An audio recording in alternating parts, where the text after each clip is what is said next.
Hi, so my name is Brad Weir and I'm Head of Analytics for the Asia region. Yeah, so at Aon we just released our Global Catastrophe Event Recap Report for the first 3 quarters of this year. And we're seeing globally that insured losses are above the long-term trend, sitting at around 100 billion. And this is due to significant activity, mostly from the US, with 3 hurricanes, severe convective storms and flooding in Central Europe. If we turn our attention to this part of the world in terms of APAC, we actually see the insured losses trending below the long-term average. This is despite significant typhoon activity led by warmer than normal sea surface temperatures, where we've seen a number of typhoons make landfall across the region. To give you an example, Typhoon Yagi made significant landfall as a Cat 4 intense typhoon across Hainan in China and northern Vietnam, causing significant flooding. This actually poses one of the challenges that we have in addressing cat risk in this region. While it was a significant typhoon at landfall, from a wind perspective, it led to significant flooding, causing most of the damage. And this is because the insurable stock that we have in Asia is mostly vulnerable to flood as opposed to windstorm. There are a few other events of note within the region. So for earthquake, we had a couple of events, one in Taiwan and one in Japan, reminding us that earthquake is one of the significant events that we can have in this part of the world. Yeah, so I think the first one relates to how we address climate change in our current day view of risk.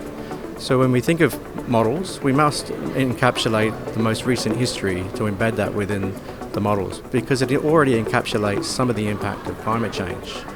We have to remember that from an insurance and reinsurance perspective, most of the decisions are being made for the next 12 months. So enhancing or allowing for additional climate change factors, we need to be careful in doing that. So this is one of the key challenges that we face. There's also the climate variability, which is quite strong on a short-term basis. So the likes of ENSO can cause short-term oscillations in climate. So we need to take that into consideration. Beyond that, there's other challenges. So if we think of the long-term trend of losses from a climate perspective, sometimes we easily correlate that to the potential impact of climate change. But actually we forget to account for the fact that there's a lot of exposure that is developing over this, particularly in high urbanized areas in Asia. So the fundamental underlying exposure is actually one of the most critical things that we need to address, and this challenge is actually fully in our own control. Yeah, so I think from a data and technology perspective, we're always looking to advance the technology, particularly on catastrophe modelling space. And if we look at what impact forecasting has done in this region, Aon's Global Catastrophe Modelling Centre of Excellence, we were one of the first movers to develop flood models over 10 years ago.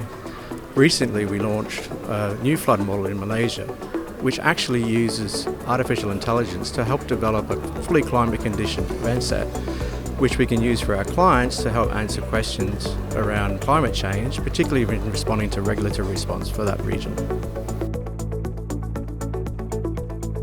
What we've done at Aon is develop out a broader risk capital group, which actually brings together all of our climate risk expertise in terms of people, understanding, expertise, data, innovation and tools under one climate risk framework or climate risk advisory group.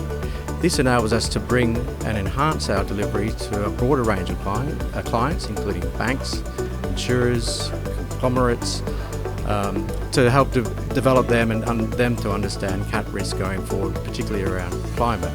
One such example of that, in the climate hub we have here in Singapore, we developed a tool called Climate Risk Monitor, which actually looks at the chronic perils, not just acute perils that we face for climate change.